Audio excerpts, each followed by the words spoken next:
They came with fire, not just to conquer, but to etch their names into legend. From the frozen fjords of Scandinavia to the golden halls of Constantinople, the Vikings unleashed a storm across the medieval world. Feared by monks, revered by warriors, driven by a belief in gods who demanded blood and glory. This wasn't just a time of raids and conquest, it was an age shaped by prophecy, passion, and power. What made these men and women so unstoppable? What secrets lie behind the iron helmets and runic stones? This is not a myth, this is the truth behind the legends. Welcome to the Viking Age. The Viking Age was more than a chapter of history, it was a tidal wave that reshaped the medieval world. From the icy fjords of Norway and Sweden, fierce seafarers launched expeditions that terrified empires and rewrote borders, but they were more than brutal raiders. They were settlers, craftsmen, explorers, and poets. They believed in gods who walked among men, gods of thunder, wisdom, and fate. Their mythology wasn't just stories, it was a way of life, guiding every battle cry and every journey across treacherous seas. Between 793 and 1066, the Norse left their mark on every corner of Europe, raiding monasteries, building kingdoms, and even reaching the shores of North America centuries before Columbus. They became mercenaries in the East, kings in the West, and legends in every saga ever told. This era wasn't just blood and conquest, it was a world of prophecy, honor, and unstoppable human will. In this documentary, we will uncover the full scope of the Viking Age, the terrifying beginning at Lindisfarne, the fire-forged culture that produced fearless warriors and seers, the rise of gods, and the fall of kings. Prepare for a voyage through history's most epic age. This is the untold truth of the Vikings.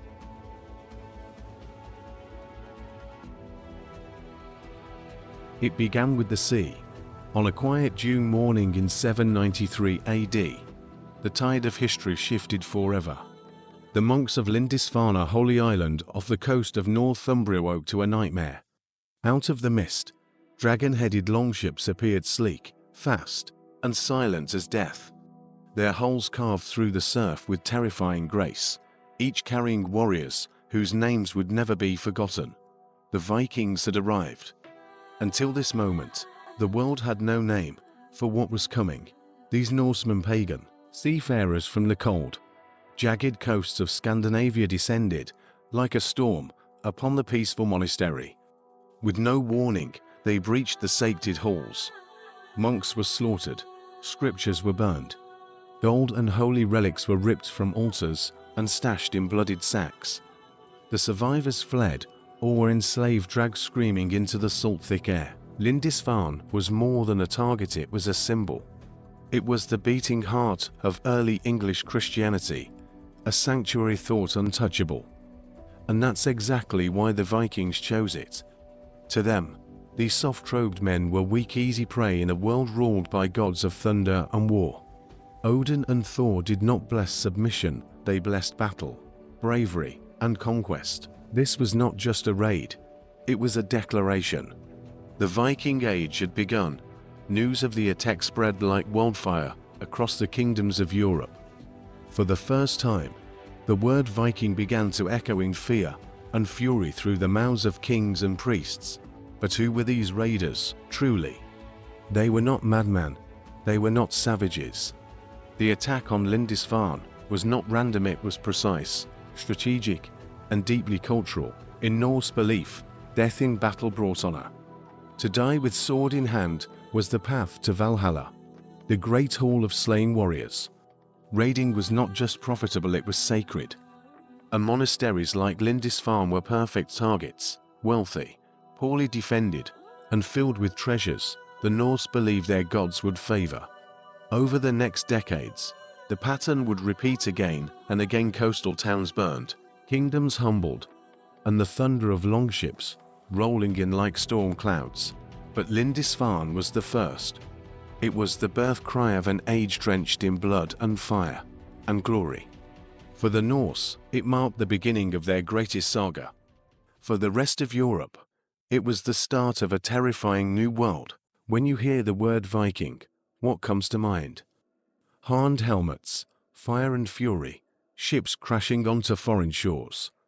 While the sagas glorify war and conquest, there was another side to the Norse story, one that unfolded far from the battlefield. Welcome to the Viking village, a world of quiet resilience, of craftsmanship, of family, of survival. Nestled between fjords and forests, Viking villages were small but self-sufficient.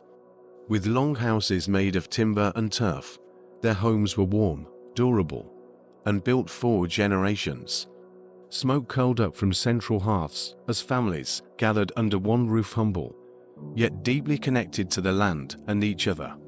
These were not merely havens for warriors, but vibrant centers of trade, farming, and spirituality. Men tilled the soil alongside their wives, while children helped tend goats, spin wool, or prepare fish for drying. Far from the blood-soaked legends, most Norse people lived their entire lives without ever lifting a sword. Still, danger was never far. Harsh winters, food scarcity, and disease were constant threats. But so too was the strength of community. Seasonal festivals brought color to their lives, feasts, songs, dances under the stars, and offerings to gods like Freyr and Frigg for fertility and good harvests. Craftsmanship was revered. Blacksmiths shaped tools and weapons with sacred care.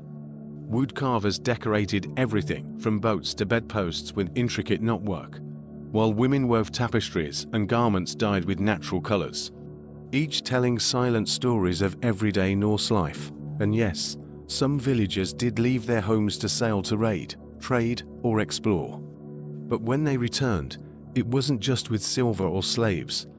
They brought spices, stories, and artifacts from across the world. The Viking world stretched far beyond Scandinavia, reaching Constantinople, the steppes of Russia, even the edge of North America. Viking villages were not merely the backdrop for legends, they were the beating heart of Norse civilization. Through mud and snow, feast and famine, the villagers endured. They were mothers, craftsmen, farmers, healers anchored in the rhythms of the land, loyal to kin and clan. So, the next time you picture a Viking, don't just imagine an axe-wielding warrior. Picture a weaver's calloused hands, a child feeding chickens, a chieftain offering a toast beside the hearth. Because behind the mythology, something far more human and far more extraordinary. Before a Viking raised his axe or set sail across the frozen sea, he prayed not just for strength or plunder, but for glory in the eyes of the gods. To the Norse people, war and worship were intertwined. Every battle was a test of fate, every death a doorway, and standing at the center of this fierce spiritual world were the gods of war, Odin, Thor, and the mighty pantheon of Asgard. Odin the All-Father, the one-eyed wanderer, a god not of brute strength, but of knowledge, prophecy, and cunning. He gave his eye for wisdom, hung himself from Yggdrasil, the world tree, for 9 nights to uncover the secrets of the runes. He was the god of kings, poets, and warriors, commanding the Valkyries to carry the bravest slain to Valhalla. And then there was Thor the Thunderer, wielder of Mjolnir, the hammer that shattered mountains and enemies alike. He was the protector of gods and men, feared by giants and praised by farmers. His red beard and booming rage lit up the sky with thunder. But he was more than a warrior. He blessed the harvest, defended the weak, and stood as the shield of Midgard. These gods were not distant or serene, they were raw, wild, flawed, and powerful. They fought, they loved, they betrayed, and they walked among mortals, shaping fate with every storm and victory. Yet the Norse pantheon was vast and layered. Freyja, the goddess of love, war, and magic, rode into battle with a falcon cloak and claimed half the dead for her own hall. Folkvanger, Tyr, who sacrificed his hand to bind the monstrous wolf Fenrir, was a god of justice and sacrifice. Loki, the trickster, weaved chaos into the threads of destiny, always walking the knife's edge between hero and villain. For the Vikings, the gods were not just myths, they were ever-present forces. They carved runes in their honor, wore amulets of Thor's hammer, and made offerings before raids. Success in battle wasn't just about strength, it was divine favor. A shield wall blessed by Odin stood firm. A voyage protected by Thor reached its destination. In every storm cloud, they saw Thor's rage. In every raven circling overhead, Odin's watchful eye. The sagas were not stories of the past, they were sacred truths, passed down in longhouses over firelight and mead. And above all loomed Ragnarok, the end of all things. A final battle where gods and giants would clash, where Odin would fall to Fenrir, and Thor to the serpent Jarminganda. But they would fall gloriously. Because to the Norse, even the gods were mortal. Even they must fight and die. But how one faced death, that was what mattered most. This warrior spirituality defined the Viking Age. Through blood, thunder, and faith, the Norse gods shaped their world not just in the heavens, but in the hearts of every warrior who dared to live, fight, and die under their gaze. They came from the north not as kings or conquerors, but as shadows on the tide. The world knew them first as whispers, fierce men with painted shields, long ships slicing through mist, and eyes that burned with the fire of Odin. At first, they struck England's coasts like lightning swift, brutal, gone before the echo of screams had faded. But this was only the beginning. The Vikings weren't content with mere plunder. They had ambition. And ambition would drive them far beyond their icy fjords. From the storm-lashed shores of Lindisfarne in 793, their hunger for land, glory, and wealth set the Norsemen on a journey that would span continents. England was first a rich land divided by warring kingdoms, ripe for invasion. The Danes descended with fury. They seized York, forged the Danelaw, and embedded themselves deep in English soil. To many Anglo-Saxons, it felt like Ragnarok had come early, but the Viking fire would not be contained in one land. Across the North Sea, their dragon-proud ships pushed west to Ireland, where they founded trade ports that would grow into cities like Dublin. South to the coasts of France, they sailed up the Seine and besieged Paris in exchange for peace. The Frankish king gave them land Normandy, thus planting Norse blood into the veins of future conquerors like William the Conqueror. Yet the most staggering odyssey was still to come. A splinter group of Swedish Vikings, known as the Varangians, turned their gaze eastward. They traveled by river through the wilds of modern-day Russia, trading with and ruling over Slavic peoples. In time, they founded Kiev and Rus, an early precursor to the Russian state. But their journey didn't end there. Byzantium, the jewel of the East, glittered on the horizon like a myth. The Norse called it Miklagard, the great city. These hardened warriors entered the service of the Byzantine emperors, becoming elite mercenaries known as the Varangian Guard. Clad in mail and wielding massive axes, they stood as personal bodyguards to the emperor himself. From barbaric raiders to imperial protectors, the transformation was astonishing. This expansion was not merely conquest, it was integration. Trade routes flourished under Viking hands, stretching from the icy coasts of Greenland to the bustling markets of Constantinople. Gold, furs, slaves, amber, they dealt in all of it. They became storytellers, skalds, and settlers.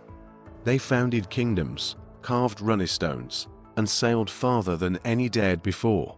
From the monasteries of Wessex to the palaces of Byzantium, the Viking saga was being written in blood, fire, and legend.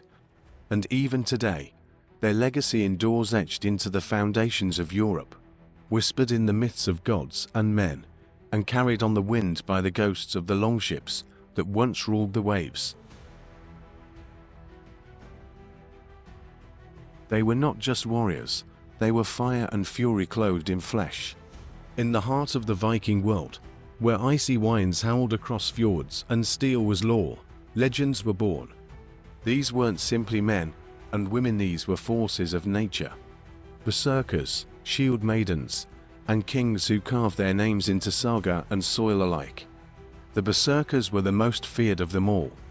Men who fought in a trance-like rage, eyes wild with bloodlust, muscles swelling with adrenaline. They wore the pelts of bears and wolves, believing they could take on the spirit of the beasts they donned.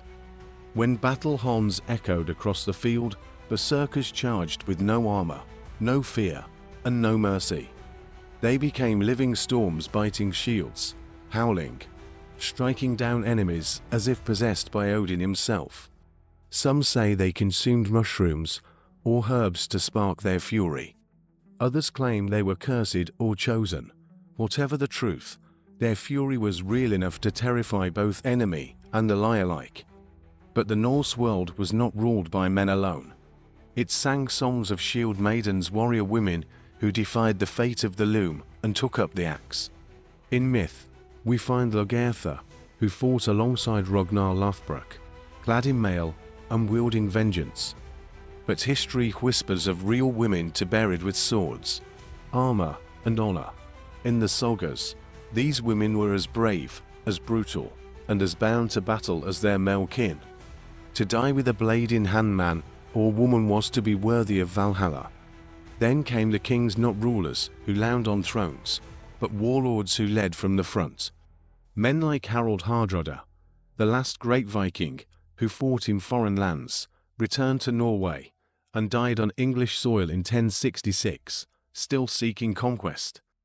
Or Ragnar Lothbrok, the half-legendary king said to have led raids across France and England, only to be thrown into a pit of vipers by Kingler of Northumbria. Whether myth or man, Ragnar embodied the Viking fire that refused to be extinguished. These leaders didn't govern with gold, they ruled with loyalty, charisma, and a sword always within reach. Their courts were filled with skalds who sang their deeds, and warriors who would die for their name. To be a Viking warrior wasn't just a fight. It was to live with purpose, to believe in fate, and to seek glory in death. Every clash of steel was a prayer to the gods. Every victory was another verse in an ever-growing saga. From the misty battlefields of the north to the burning monasteries of the south, there, legends marched with them carved into running stones, passed down in sagas, whispered into our world today. The legacy of these legendary warriors endures not just in what they conquered, but in how they lived and how they died. In the year 1066, the Viking Age met its fiery, blood-soaked conclusion not with a whisper, but with a clash of steel on English soil. For nearly 3 centuries, Norse warriors had shaped the world through terror, trade, and tenacity. But now, the storm was waning. King Harald Hardrada, a name still whispered in the sagas, was one of the last true Viking kings. A fierce warrior forged in fire and war, he had carved a brutal path across Europe from the Rus lands to the Byzantine Empire. But in 1066, his ambitions turned west, toward England. Harold's invasion was no random raid. It was a calculated strike for the English crown. After the death of Edward the Confessor left a power vacuum. But England was not defenseless. The new Anglo-Saxon king, Harold Godwinson, would meet him in battle, and their fates would seal the Viking era. At Stamford Bridge, on September 25, 1066, destiny was written in blood. Hardrada's army, caught off guard, fought fiercely, but fell like oaks in a storm. The Viking king, pierced by an arrow to the throat, died a death worthy of Odin's warriors. It was a crushing defeat. And though Norse raids would flicker on, the days of great Viking conquest were over. Their legendary age, born in 793 with the sack of Lindisfarne, was now dead. The longships would sail no more for war, only for trade. The gods were silent. Ironically, King Harold Godwinson, the man who ended the Vikings, had only days to savor his victory. Just weeks later, another invader would arrive. William the Conqueror. At Hastings, Harold fell. The Normans, descendants of Viking settlers in France, claimed England. In the end, it was not only swords that ended the Viking Age, it was time, politics, and assimilation. Christianity had spread across Scandinavia. Kings sought centralized power, not chaos, and the old gods faded from the fjords. Still, their spirit endures, in tales, in ruins, in bloodlines. The Viking Age fell, yes, but legends like that never truly die. The Viking Age left scars and stories across the map of Europe, and echoes of its legacy still thunder in our myths, our languages, and our blood. If you felt the roar of the longships and the clash of gods and kings, hit that like, subscribe, and join us as we uncover more epic tales from history. Let us know in the comments which Viking story left the deepest mark on you.